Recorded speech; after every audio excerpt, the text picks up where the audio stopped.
प्यारे विद्यार्थियों नमस्कार। आज हम पढ़ने वाले हैं कक्षा 5 की जो हमारा परिवेश भाग 3 पर्यावरण की नई किताब आई है, उसका अध्याय 12 है हमारी जीवन शैली और जलवायु परिवर्तन।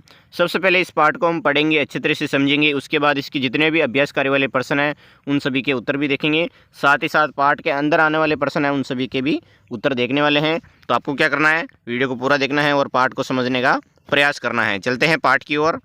एक स्वस्थ जीवन शैली अपनाने से व्यक्ति को ऊर्जावान महसूस होता है। यानी कि अगर हम दिनचर्या अच्छे से सिस्टमेटिक तरीके से निकालेंगे तो हमारा जो शरीर है वो ऊर्जावान रहता है और महसूस करता है।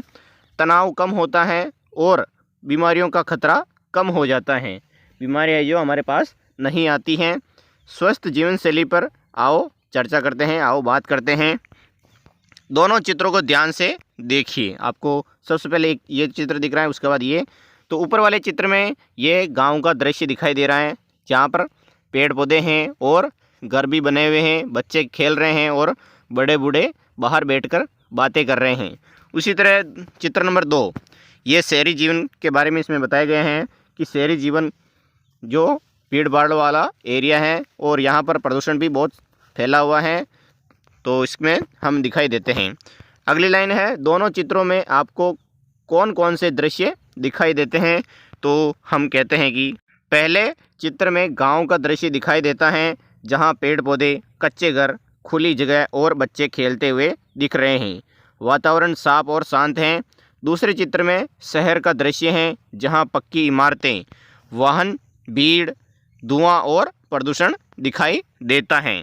अब पाठ की अगली लाइन है, ग्रामीण और शहरी घरों के निर्माण में क्या अंतर है, कोई पर्यावरण पर इनका क्या प्रभाव पड़ता है। बहुत ही अच्छा प्रश्न पूछा गया है इसमें। तो इसमें हम लिख सकते हैं, ग्रामीण घर प्राय मिट्टी, लकड़ी और प्राकृतिक सामग्री से बने होते हैं जिससे पर्यावरण को कम नुकसान होता है। और शहरी घर सीमेंट, कंक्रीट और लोहे से बने होते हैं जिनके निर्माण से प्रदूषण बढ़ता है और पर्यावरण पर नकारात्मक प्रभाव पड़ता है।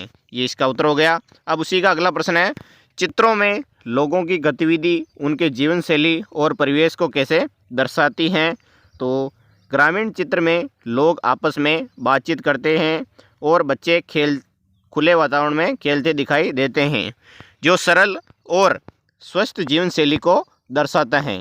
और शहरी चित्र में लोग भागदौड़, वाहनों और भीड़ में व्यस्त दिखते हैं, जो तनावपूर्ण और प्रदूषित जीवन शैली को दर्शाता है। ये इसका उत्तर हो गया।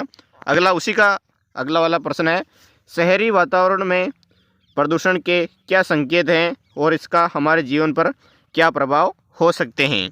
तो इसमें लिख सकते हैं कि शहरी वातावरण में धुआं, वाहनों की भीड़, गंदगी और शोर प्रदूषण के संकेत हैं। इससे लोगों को सांस की बीमारी, तनाव, थकान और अन्य स्वास्थ्य समस्याएं हो सकती हैं। उसी पेज का अगला प्रश्न है कि ग्रामीण और शहरी जीवन में प्रमुख अंतर क्या है, दोनों में अंतर क्या है, दोनों के बीच संतुलन कैसे बनाया जा सकता है। तो हम कह सकते हैं, ग्रामीण जीवन शांत, प्राकृतिक और कम प्रदूषित होता है, जबकि शहरी जीवन तेज, सुविधाजनक लेकिन प्रदूषित होता है। दोनों के बीच संतुलन बनाने के लिए शहरों में पेड़ पौधे बढ़ाने, प्रदूषण कम करने और ग्रामीण क्षेत्रों में सुविधाएं विकसित करने की आवश्यकता है। तो हमने अभी ये जितने भी प्रश्न थे इन सभी के उत्तर देख लिए गए हैं।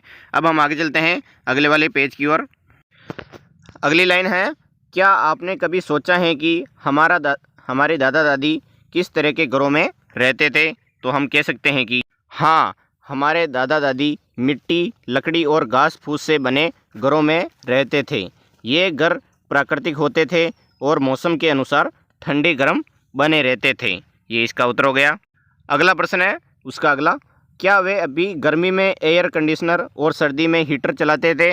तो इसमें लिख सकते हैं कि नहीं, वे एयर कंडीशनर यानी कि ऐसी उस टाइम थी भी नहीं, बिजली बहुत कम जगह पर थी, या हीटर का उपयोग नहीं करते थे।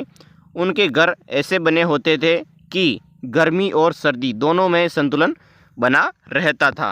ये इसका उत्तर हो गया। अगला है, क्या हमने कभी सोचा है कि ये बदलाव हमारी पृथ्वी को कैसे प्रभावित कर रहे हैं। तो इसमें लिख सकते हैं, हाँ, आज कंक्रीट के मकान बड़ी इमारतें और अधिक बिजली उपयोग से पृथ्वी का तापमान बढ़ रहा है। इससे पर्यावरण को नुकसान पहुंचता है और जलवायु परिवर्तन बढ़ता है। तो ये तीनों प्रश्नों के उत्तर हो गए। अब हम आगे चलते हैं। हमारे घर और जलवायु परिवर्तन। सोचो, पहले के घर मिट्टी, लकड़ी और घास फूस से बने होते थे।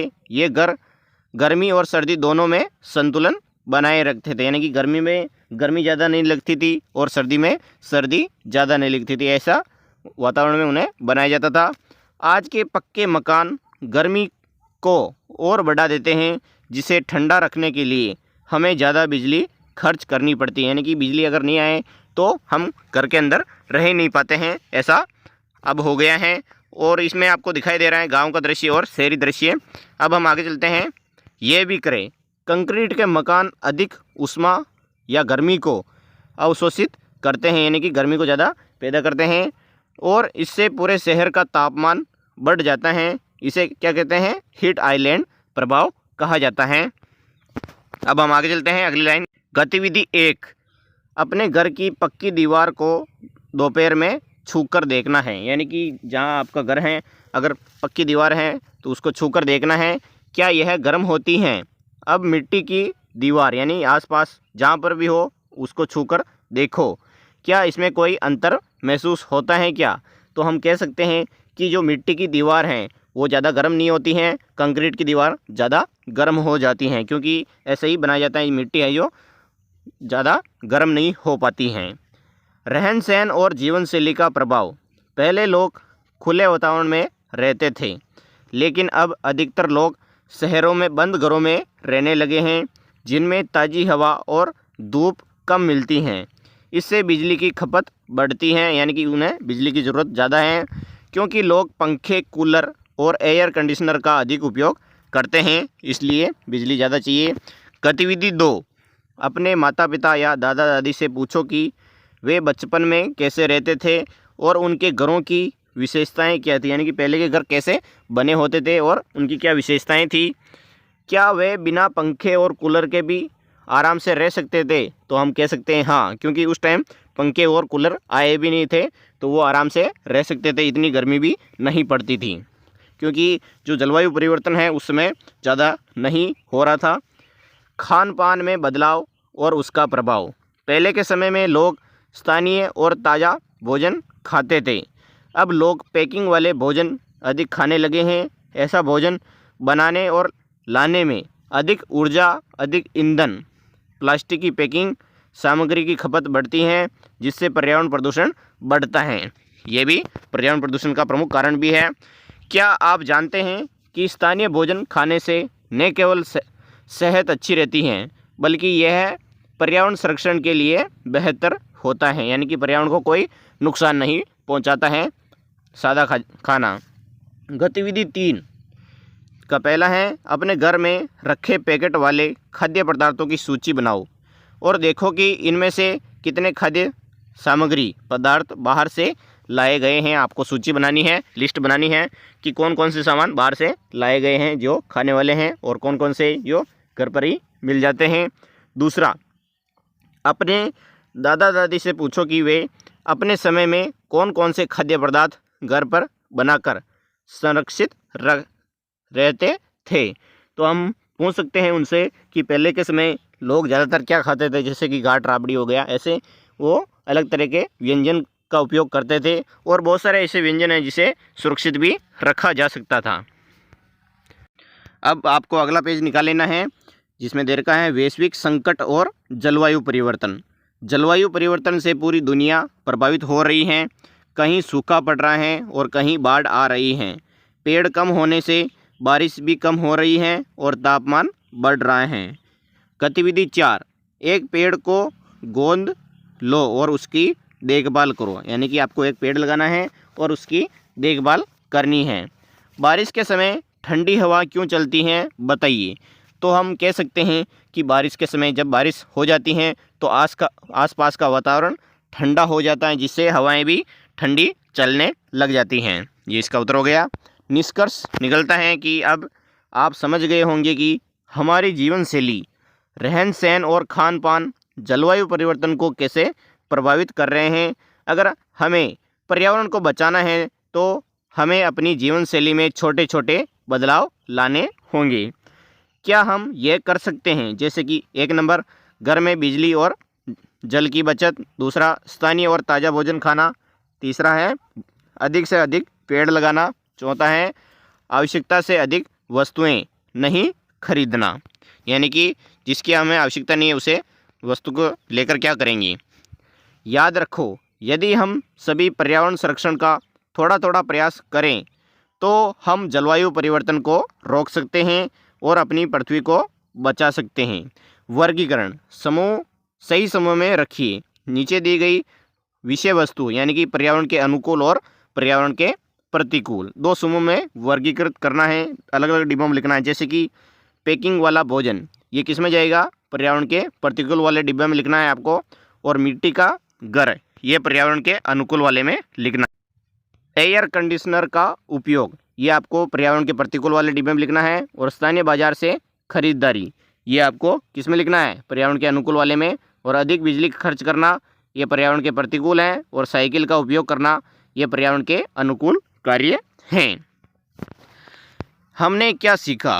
तो अब आप समझ गए होंगे कि जलवायु परिवर्तन और हमारी जीवन शैली के बीच गहरा संबंध है। यदि हमें पर्यावरण को बचाना है तो हमें अपने दैनिक जीवन में छोटे छोटे बदलाव करने होंगे, जैसे कि बिजली की बचत, स्थानीय भोजन का सेवन, अधिक पेड़ लगाना और अनावश्यक खरीदारी से बचना। याद रखिए, छोटे छोटे प्रयास बड़े बदलाव ला सकते हैं। तो हमें बहुत ही अच्छा सीखने को मिला है इस पार्ट में ये भी सीखने को मिला है कि जो हमारी दैनिक दिनचर्या है उसको भी सही रखना चाहिए, जिससे हमारा शरीर स्वस्थ रहेगा। और पर्यावरण संरक्षण के लिए हमें आगे बढ़ना होगा, आगे कार्य करना होगा, तभी इस पृथ्वी को हम बचा पाएंगे, जलवायु परिवर्तन को रोक पाएंगे। अब हम अभ्यास कार्य यानी कि इस पार्ट के जितने भी प्रश्न हैं अभ्यास कार्य वाले, उन सभी के उत्तर देखने वाले हैं। सही उत्तर चुनकर भरिए। प्रश्न नंबर 1 है, हीट आइलैंड प्रभाव किससे संबंधित हैं? तो ये इसका आंसर हो जाएगा ब। कंक्रीट के मकानों के कारण तापमान बढ़ना, ये हीट आइलैंड प्रभाव कहलाता है। प्रश्न नंबर 2, पुराने घर कौन कौन सी सामग्री से बनाए जाते थे? तो हम कह सकते हैं कि मिट्टी से, लकड़ी और घास फूस से घर बनाए जाते थे। इसका भी आंसर क्या हो जाएगा? ब। प्रश्न नंबर 3, पैकिंग वाले खाद्य पदार्थ अधिक खाने से क्या प्रभाव पड़ता है? तो इसमें हमें प्रदूषण भी बढ़ता है, यानी कि इसका आंसर क्या हो जाएगा? स। चौथा प्रश्न, बढ़ती शहरी जीवन शैली का कौन सा प्रभाव देखने को मिलता है? तो अधिक प्रदूषण, इसका आंसर हो जाएगा। 5वां, घर का ताज़ा बना भोजन खाने का एक प्रमुख लाभ क्या है? तो ये स्वस्थ और पर्यावरण दोनों के लिए अच्छा होता है। 5वें में ब, इसका राइट आंसर हो जाएगा ये वाला। अब हम आगे चलते हैं रिक्त स्थान भरिए वाला, जिसमें पुराने समय में घर, यहाँ पर रिक्त स्थान और से बनाए जाते थे। इसमें लिखना है आपको, उत्तर में लिखना है, पुराने समय में घर मिट्टी, लकड़ी और घास फूस से बनाए जाते थे, यानी कि मिट्टी, लकड़ी और घास फूस को आपको रिक्त स्थान में लिख देना है। अगली है लाइन, शहरीकरण के कारण, यहाँ पर रिक्त स्थान और की समस्या बढ़ गई है। तो इसमें लिखेंगे कि शहरीकरण के कारण प्रदूषण और तापमान की समस्या बढ़ गई हैं। अगली लाइन है, ये भी रिक्त स्थानीय है लेकिन मैंने इसका उत्तर लिख दिया है सीधा, अधिक पैकिंग वाले भोजन से कचरा बढ़ता है और ऊर्जा की बर्बादी होती है। अगली लाइन, जलवायु परिवर्तन के कारण कहीं सूखा पड़ रहा है तो कहीं बाढ़ आ रही है, ये इसका उत्तर हो गया। 10वां है, हीट आइलैंड प्रभाव तब होता है जब कंक्रीट की इमारतों और सड़कों के कारण पूरे शहर का तापमान बढ़ जाता है, ये रिक्त स्थान के उत्तर हो गए। अब हम आगे चलते हैं अगले वाले प्रश्नों की ओर। 3 से 4 वाक्यों में उत्तर दीजिए, जिसका पहला है, ग्रामीण और शहरी जीवन शैली में प्रमुख अंतर क्या है? तो इसका उत्तर लिखेंगे कि ग्रामीण जीवन सरल और प्रकृति के निकट होता है, वहाँ प्रदूषण कम होता है और लोग प्राकृतिक साधनों पर निर्भर रहते हैं। शहरी जीवन तेज और सुविधाओं से भरा होता है, शहरों में प्रदूषण और ऊर्जा की खपत अधिक होती हैं। प्रश्न नंबर 2, हमारे दादा दादी अपने बचपन में किस प्रकार के घरों में रहते थे? तो इसमें लिखना है, हमारे दादा दादी मिट्टी, लकड़ी और घास फूस से बने घरों में रहते थे। ऐसे घर प्राकृतिक रूप से ठंडे रहते थे, उन्हें पंखे, कूलर या हीटर की अधिक आवश्यकता नहीं पड़ती थी। अगला प्रश्न है तीसरा, आधुनिक जीवन शैली जलवायु परिवर्तन को कैसे प्रभावित कर रही है? तो इसमें लिखना है कि आधुनिक जीवन शैली में अधिक बिजली, वाहन और पैकिंग वाले भोजन का उपयोग होता है। इससे प्रदूषण बढ़ता है। यही कारण जलवायु परिवर्तन को तेज कर रहे हैं।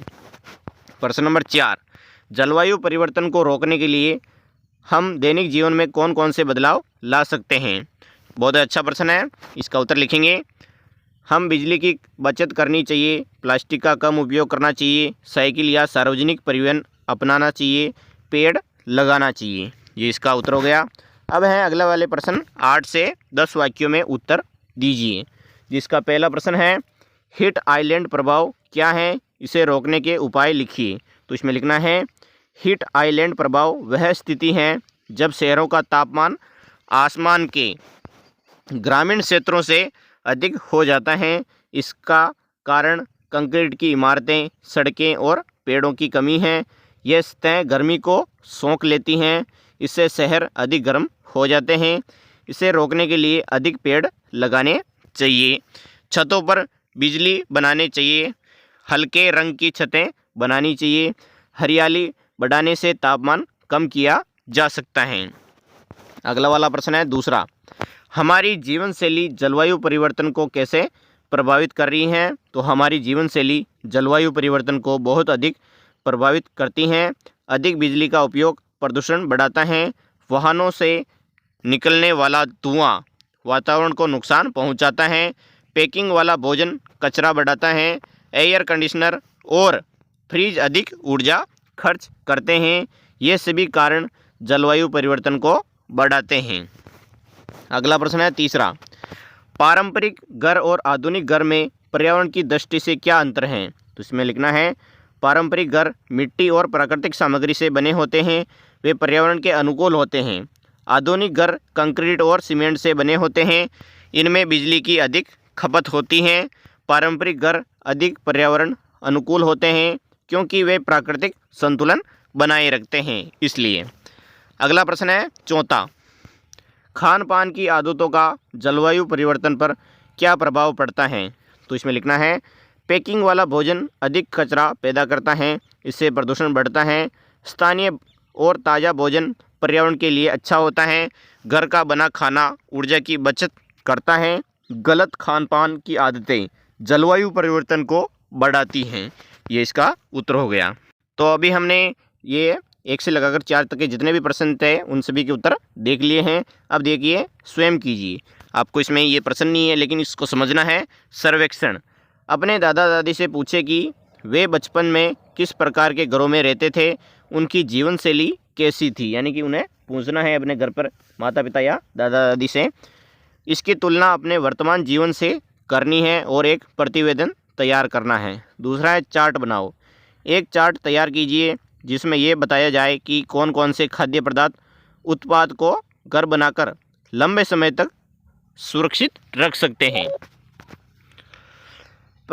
तीसरा है पर्यावरण मित्र घर का मॉडल। ऐसा घर बनाने का मॉडल तैयार करना है।